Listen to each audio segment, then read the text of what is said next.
Bienvenidos a Aprendiendo Ciencias con Geocast.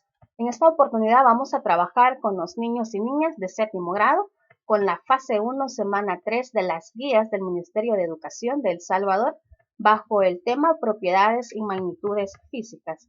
Sin más preámbulos, comencemos.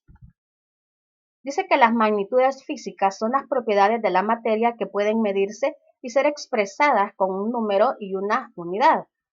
De la misma forma, las magnitudes físicas pueden describirse completamente por un número real y una unidad de medida. Estas reciben el nombre de escalares. Ejemplo de ellas tenemos el volumen y el área.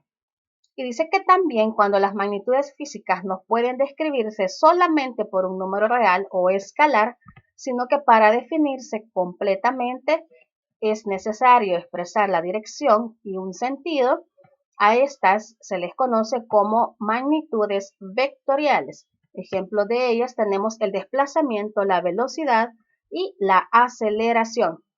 Pero, ¿por qué fundamentales y por qué derivadas? Bueno, fundamentales porque fueron las primeras magnitudes en existir, en configurarse, y las magnitudes derivadas fueron la conjugación o la determinación de las primeras.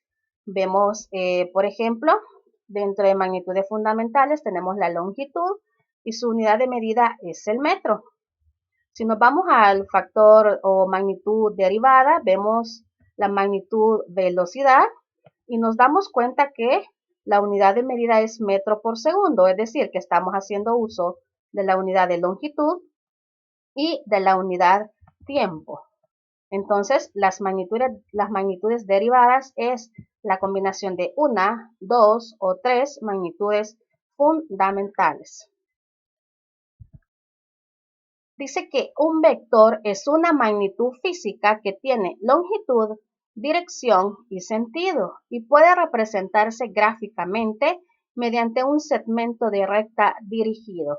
En este caso, los vectores los vamos a expresar con una flecha y tiene tres características fundamentales.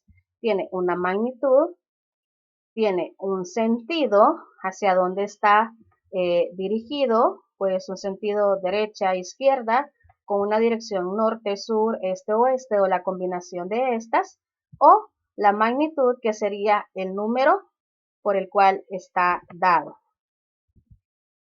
Los componentes de un vector. En un plano cartesiano siempre pues van a existir componentes de los vectores y también se le llaman componentes rectangulares. Si ubicamos en un plano cartesiano un vector, las proyecciones presentadas en los ejes X, que está de forma horizontal, y en el eje Y, esas serían las componentes de él. Veamos el primer ejemplo. En el eje X, que es horizontal, contabilicemos los cuadritos, que podemos representarlos cada cuadrito por un metro. Entonces tenemos que en el eje X tenemos 1, 2 metros.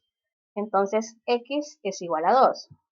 Y en el eje Y, que es vertical, tenemos lo que es una componente de 1, 2, 3. Entonces nos quedaría 2,3. 2 en el eje X y 3 en el eje Y. Veamos el siguiente ejemplo para ver si hemos aprendido sobre las componentes. Contabilicemos. En el eje X, ¿qué componentes hay en el eje X? 1, 2, 3, 4. Entonces sería X es igual a 4. Y en el eje Y tenemos 1, 2, 3.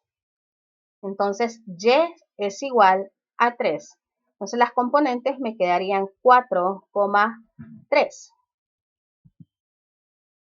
¿Para qué nos sirve el teorema de Pitágoras? Dice que el teorema de Pitágoras establece que el área del cuadrado construido sobre la hipotenusa de un triángulo rectángulo es igual a la suma de las áreas de los cuadrados construidos sobre los catetos. Para poder obtener lo que es la magnitud de un vector o el vector resultante, podemos utilizar el teorema de Pitágoras. Y nos dice que La hipotenusa al cuadrado es igual al cateto A al cuadrado más el cateto B al cuadrado. C al cuadrado va a ser igual a A cuadrado más B cuadrado. Veamos el ejemplo de aquí abajo. Dice que el cateto A tiene 6 metros y el cateto B tiene 8 metros. Entonces, C cuadrado es igual a A cuadrado, 6 al cuadrado, más B al cuadrado, que en este caso es 8, 8 al cuadrado. Elevar al cuadrado significa multiplicar el valor por sí mismo. 6 por 6 me da 36. 8 al cuadrado, 8 por 8, 64. 36 más 64 nos va a dar un valor de 100. Entonces C cuadrado es igual a 100. Este 2 que está acá, elevando al cuadrado la hipotenusa, pasa a convertirse raíz cuadrada. Entonces C va a ser igual a raíz cuadrada de 100. Y raíz cuadrada de 100 es igual a 10. Entonces, el vector resultante será igual a 10 metros. Si proseguimos, esta sería la tarea de la clase. Y dice que en literal A vale 40%. Tendrá que identificar los componentes de los vectores. En este caso, yo he realizado el ejemplo B. Contabilicemos siempre los cuadros por un metro. Entonces, en el eje X, que sería este de acá, eje X, tenemos 1, 2. Entonces, en el eje X es igual a 2. Y en el eje Y, 1, 2. Entonces, AY va a ser igual a 2. Entonces, X es igual a 2, Y es igual a 2. 2,2. Y usted realiza los siguientes ejercicios. En la parte B dice, encuentra la magnitud de los vectores. Esto equivale al 60%. Yo he realizado el literal número 3. Tiene que colocar los componentes en un plano cartesiano, dibujar el vector resultante y calcular la magnitud a través del teorema de Pitágoras. Entonces, sabemos que en X hay 5 metros. Entonces colocamos las componentes, 5 metros, y dibujamos el vector 1, 2, 3, 4, 5. X es igual a 5 y en Y es igual a 7. 1, 2, 3, 4, 5, 6, 7. Y es igual a 7. Lo sustituimos en el teorema de Pitágoras.